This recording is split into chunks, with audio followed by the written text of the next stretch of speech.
আমাদের পার্শ্ববর্তী দেশ, এটা ভারত থেকে এটা পাহাড়ে তারা অশান্তি করে উদ্দেশ্য একটি, যেহেতু একটি শারদীয় দুর্গাপূজা বড় উৎসব, যাতে করে একটা বিশৃঙ্খলা সৃষ্টি করা যায়, সেই জন্য পাহাড়ে এটা তারা করেছে। আমাদের মাঝে এসে উপস্থিত হয়েছেন বাংলাদেশ জাতীয়তাবাদী দল বিএনপির নির্বাহী কমিটি সুরঞ্জন কাকা। আমাদের মাঝে এসে উপস্থিত হয়েছে মুন্সিগঞ্জ জেলার অন্যতম আরেক সদস্য মুন্সিগঞ্জ জেলা মহিলা দলের সভাপতি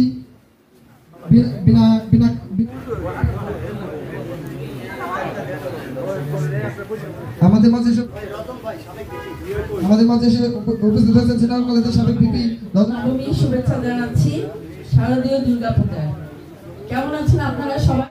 সম্মানিত সভাপতি, বিভিন্ন শ্রেণীতে আমরা আমাদের মা বোনদের মাঝে কাপড় বিতরণ অনুষ্ঠানে তিনি আমাদের জিয়া রহমান অমর হক সবুভাই জিন্দাবাদ মহিলা দল। আমরা আপনাদের সাথে আজকে দেখা করতে এসেছি মহিলা দলের পক্ষ থেকে। এখন আমাদের মাঝে বক্তব্য রাখবেন।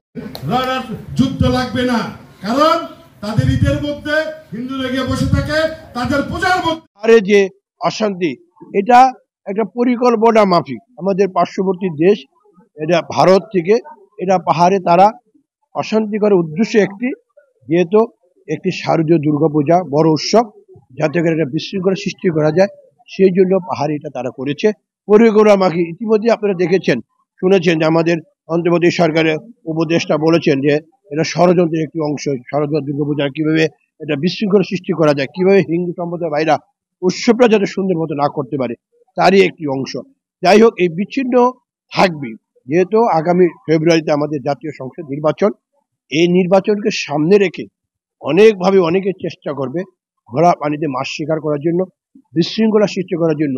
কোনো লাভ হবে না, কোনো কিছু হবে না। আগামী ফেব্রুয়ারিতেই জাতীয় সংসদ নির্বাচন অনুষ্ঠিত হবে।